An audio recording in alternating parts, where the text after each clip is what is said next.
My name is Jeff Danzy. I'm from Grocers, and I'm thrilled about the opportunity to present to you on this virtual presentation that we have today. What we're going to talk about is a solution that can save you hundreds of thousands of dollars, depending on your profitability, that came about as part of the CARES Act that was passed back in March of 2020. You remember that great big law that gave you the PPP money and so forth to be able to help your business. Well, there's a portion of that CARES Act law that people are unaware of. And inside of that law, it made it possible to reverse the law that came about in 2017 that limited your depreciation. And it's made it so that you can take depreciation on your property now up to 100%. And it's a great solution. And we're excited to be able to go in and review that with you.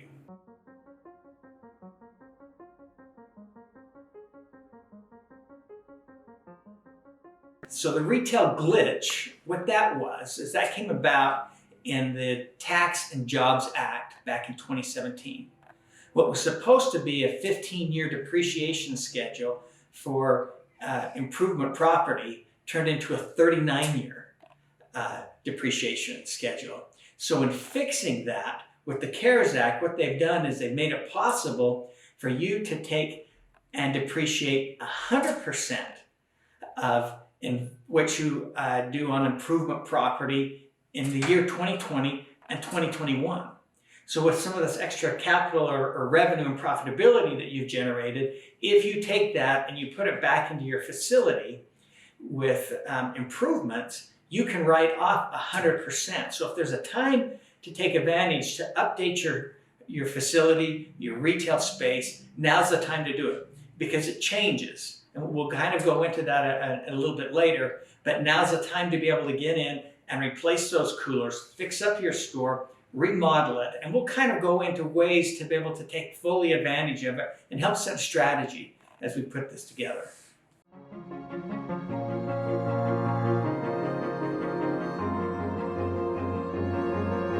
As I go through the presentation here, I want you to think about the running of your business as in multiple aspects. And we like to be able to break those down into, like I mentioned, we'll be covering strategy, but your strategy, your branding, your physical space, your digital platform, and your people and your processes. We'll move through those because all of those need to be aligned. And I'll bring that up over and over again because it takes all of those areas to make a store functioning well and having every one of those parts and pieces running well and continuous.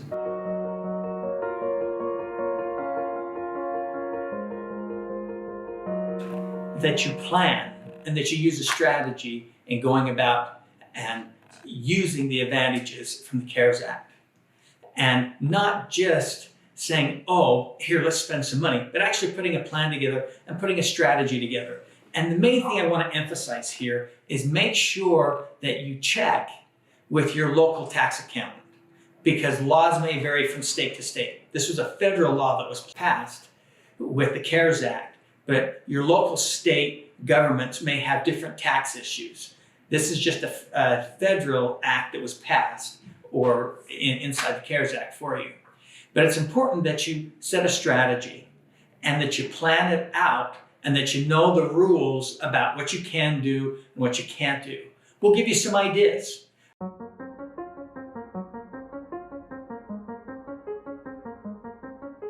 I've mentioned strategies a bit and planning and working things through. It's important that as I've been talking that you put a plan together. So sit down and write it out and say, who am I? This is our story of our company. This is what we want to get out. And this is how our strategy for competing is going to work. And we're going to kind of walk you through different ways of putting that plan together.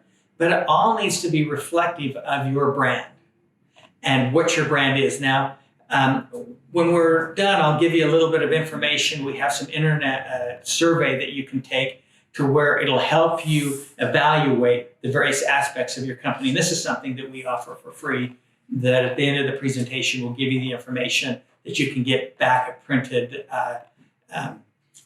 document that shows where your strengths and weaknesses in various areas are. But it's important that, first of all, that your strategy lines up with your brand of who you are. You want to make sure that you reach out and connect with the people in your community and the demographics that are there. And that could be by remodeling your store in such a way that you're emphasizing your brand of we're locally owned and operated. And thinking about the brand and your story, if you're multi-generational, if you're in an urban area and you've got a lot of people coming in, what is your brand? What is it that you offer that draws people in, again, to make you memorable? Focus on those things and decide that's where it's most important that you spend your money first on your improvements on your property.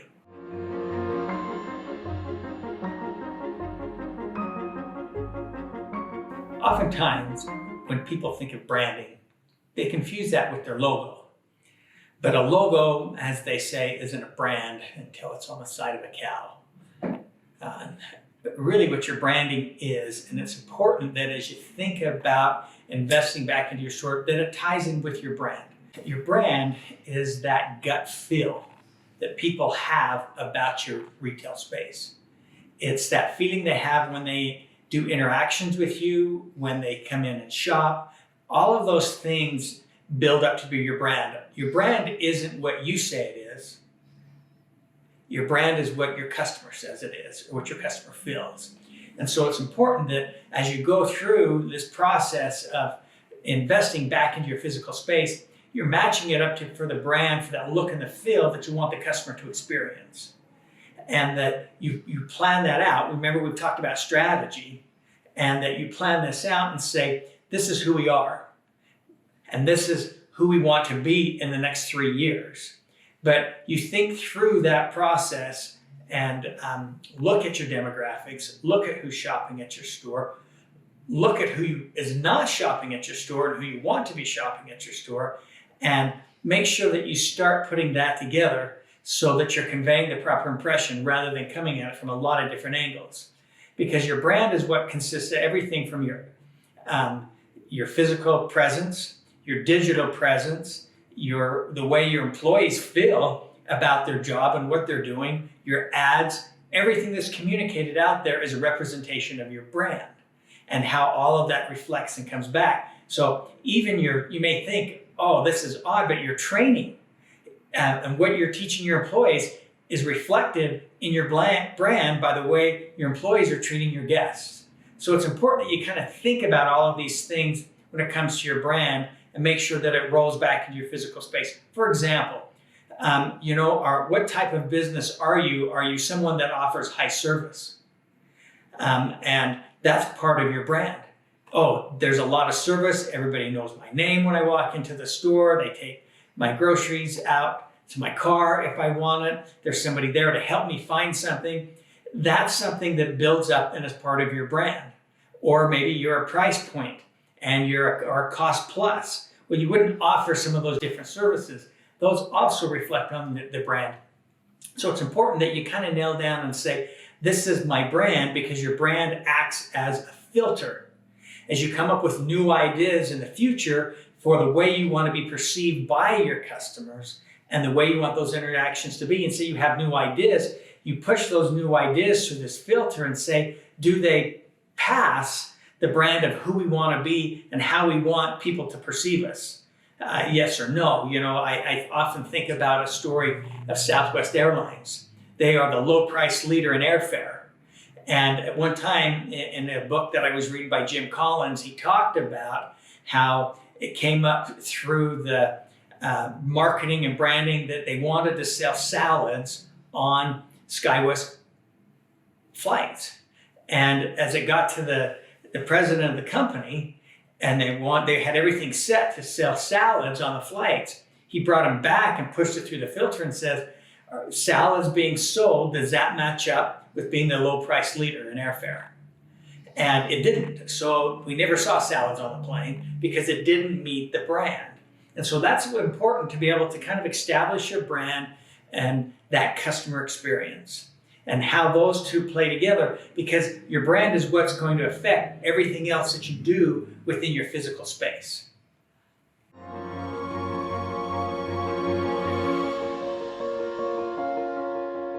When it comes to the physical setting, I have to admit, this is an area that I get really excited about. I love doing the interior and the decor of stores. This has been our specialty for 25 years and have a lot of passion for it. People often see an increase in sales. Well, people always see an increase in sales.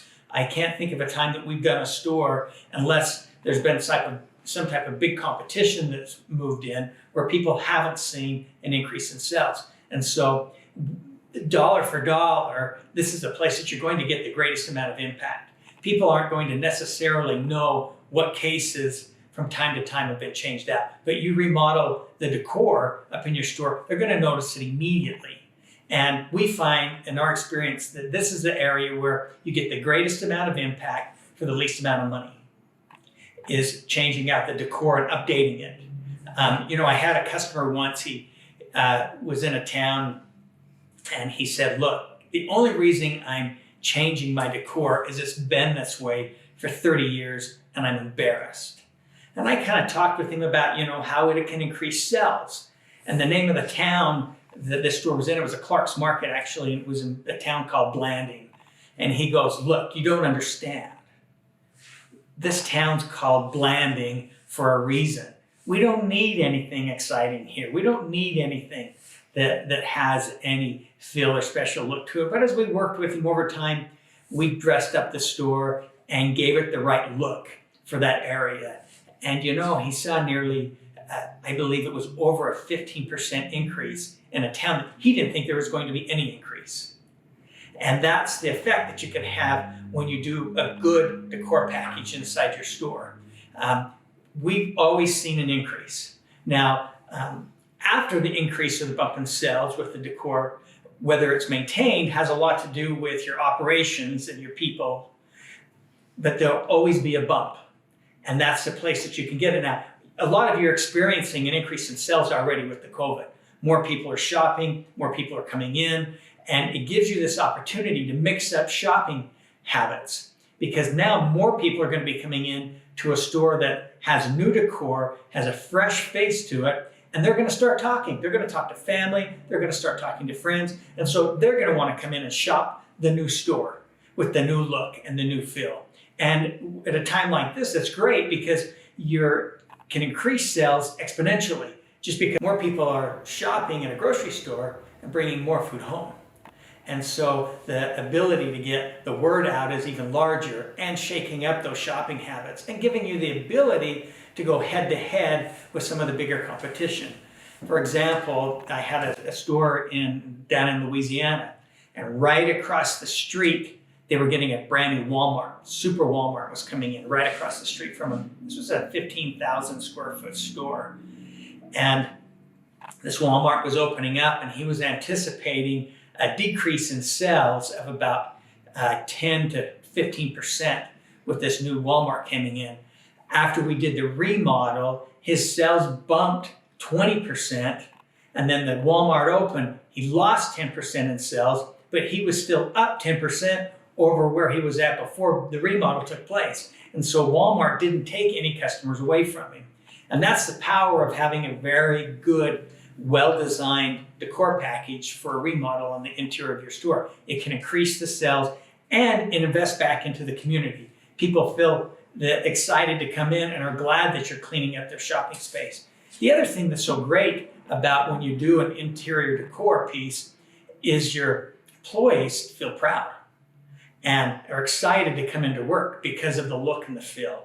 That's the place where you can really benefit from this CARES Act by investing back in to your decor and get the immediate bang for your buck.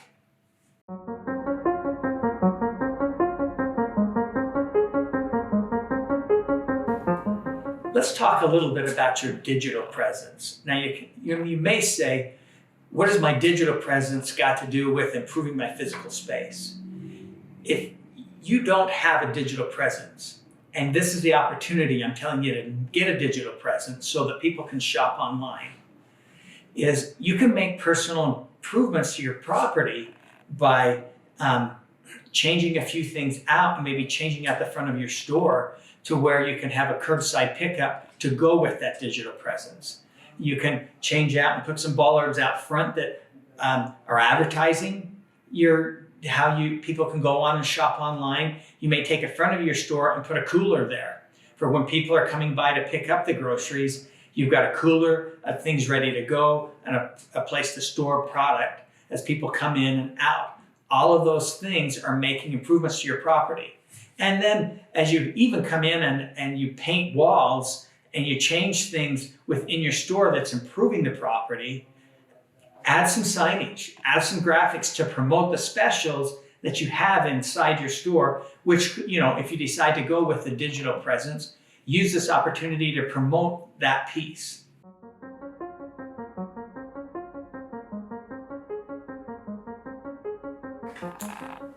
People and processes. Now, you may wonder, what has this got to do with the CARES Act and my ability to invest in the property? How can this affect my people?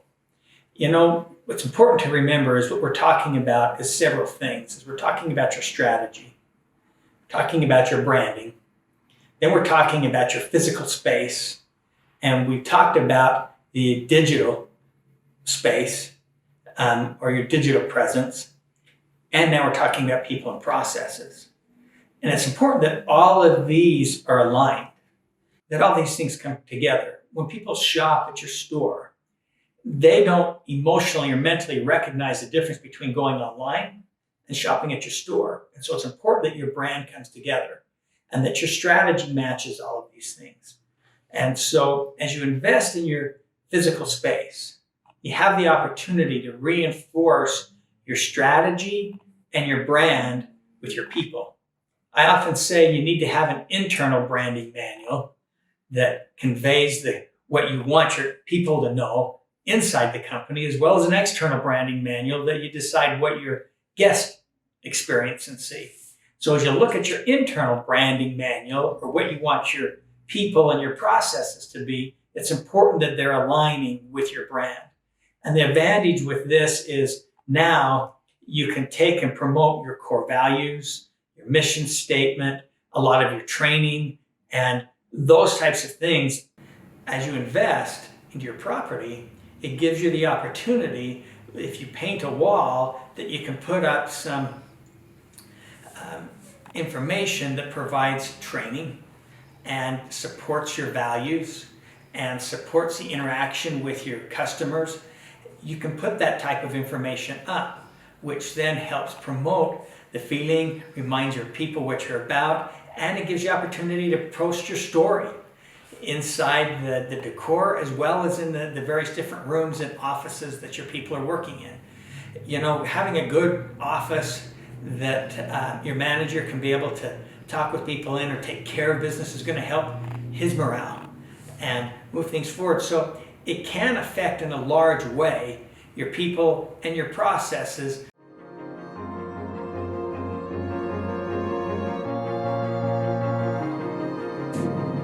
As you've heard me talk about the various aspects of your store, with strategy, your brand, your physical space, your digital presence, as well as your people and processes, one thing that we offer is this customer experience guide.